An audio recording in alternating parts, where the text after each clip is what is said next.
Yesterday, Netflix released the long-awaited series, The Dark Crystal: Age of Resistance. I sat down to watch the first 2 episodes, and this is what I thought.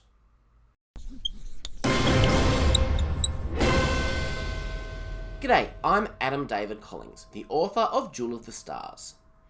My history with The Dark Crystal began when I watched the original movie on VHS back when I was a kid. Now, that was a long time ago, so I don't have a lot of memories of that viewing experience. I did enjoy the movie, but after I saw it, it kind of left my conscious thought for a long time. I didn't really think about it for the next couple of decades until Netflix announced that they were making a prequel series to the movie. So of course, straight away I went and watched the original again, and I really enjoyed it. So I was keen to see what Netflix could do with a modern series in that same world. Now, people are often skeptical of prequels, and for good reasons. But in this case, I think it's really going to work.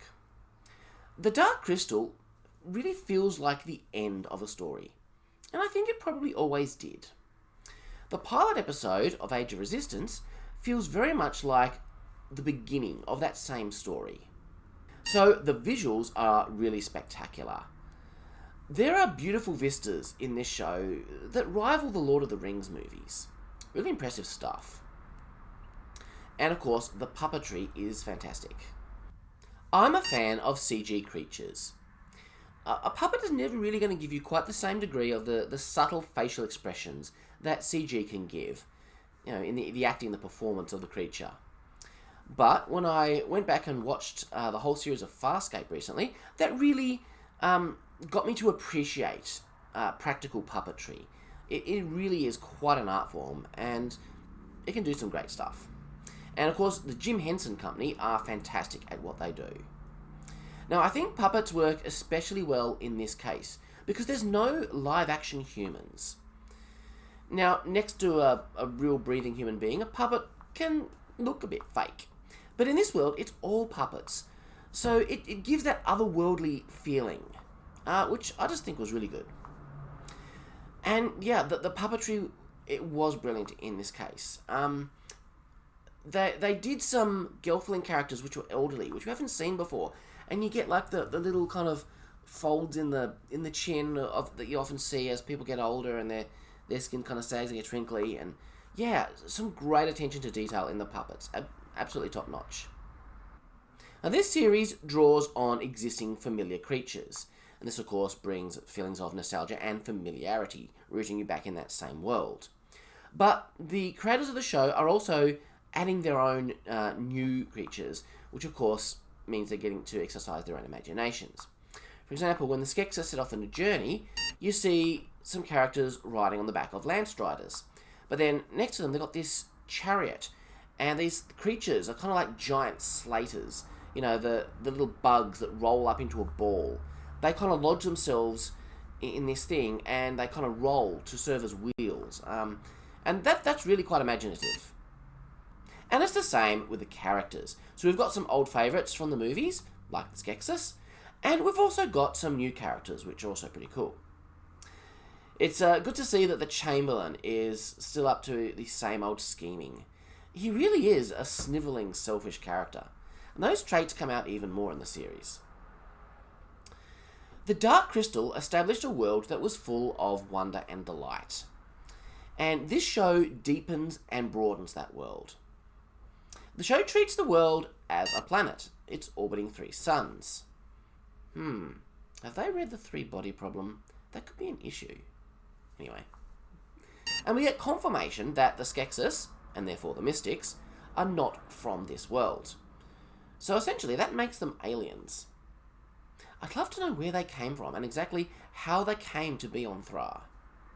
But I love it when fantasy acknowledges that the world that the characters are on is in fact a planet in a solar system, and all of these things still apply, Just taking a little bit of that science fiction sensibility and putting it into fantasy. I really enjoy that. We get to learn a little bit more about Mother Aughra's planetarium. It's not just a model of the solar system, it can actually transport her mind into space to explore the cosmos. That would be so compelling. And so much so that she spends 3 generations of podlings' lives just in there exploring space with her body gathering dust. And when she wakes up and she kind of coughs out all this dust, yeah, it's really cool. So at this point in time, this is a world where the Skeksis and the Gelflings live in peace. Now, the episode doesn't hide the fact that the Skeksis are evil. It reveals that right at the very beginning, before the credits even roll. But the Gelflings don't know that the Skeksis are evil, what they're really doing. The Skeksis rule the planet, and the Gelflings revere them. It's not quite worship, but it's kind of heading in that direction. But it becomes clear as the first episode progresses that the Skeksis are abusing their power. One example, they've got this twisted version of the biblical concept of tithing. And, they're really kind of oppressing the Gelflings, especially those that are poor. In this show, we begin to see the beginnings of some of the ideas that are presented in the movie, such as the concept of draining essence from life forms. And there's a character in the movie who only has one eye, and this show explains why that is. Little things like that. It's really great to be able to see the Gelfling society, which was all but obliterated by the time the movie came around. In fact, we get to see 3 Gelfling societies, all very different, which adds a bit of diversity to the species. The first episode builds 3 main Gelfling characters, who are clearly shown to be the protagonists by the end. They're each on a quest. No doubt they'll meet up and need to work together. The show doesn't shy away from darkness or tragedy.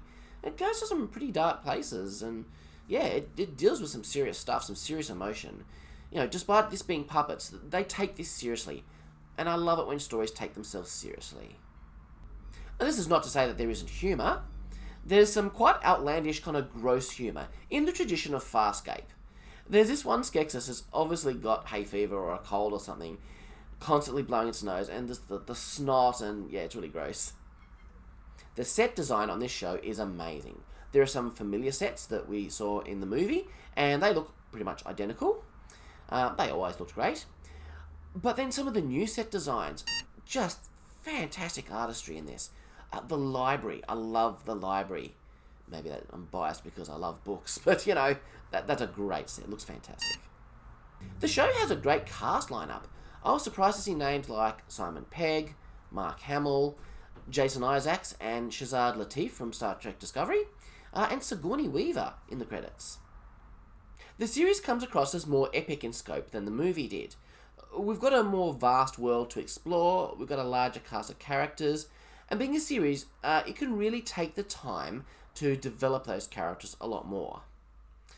So, I dare say that I think I like the series even more than the movie. Am I allowed to say that? The Dark Crystal Age of Resistance has a very strong opening, and I'm really looking forward to seeing more of the show. I can't wait to find out what happens next. When I talk about a show on YouTube, I generally like to focus more on the positives than the negatives. That's just my approach. But I really can't think of a negative thing to say about this show. It's great. I'm really enjoying it. You've got to check it out if you're a fan of the original Dark Crystal, or if you like fantasy in general. Good stuff.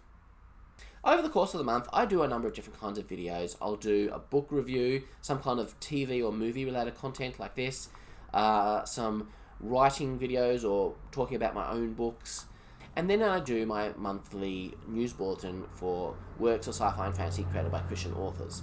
So if you're interested in any of the great geeky stuff that I do, don't forget to click that subscribe button and check it out.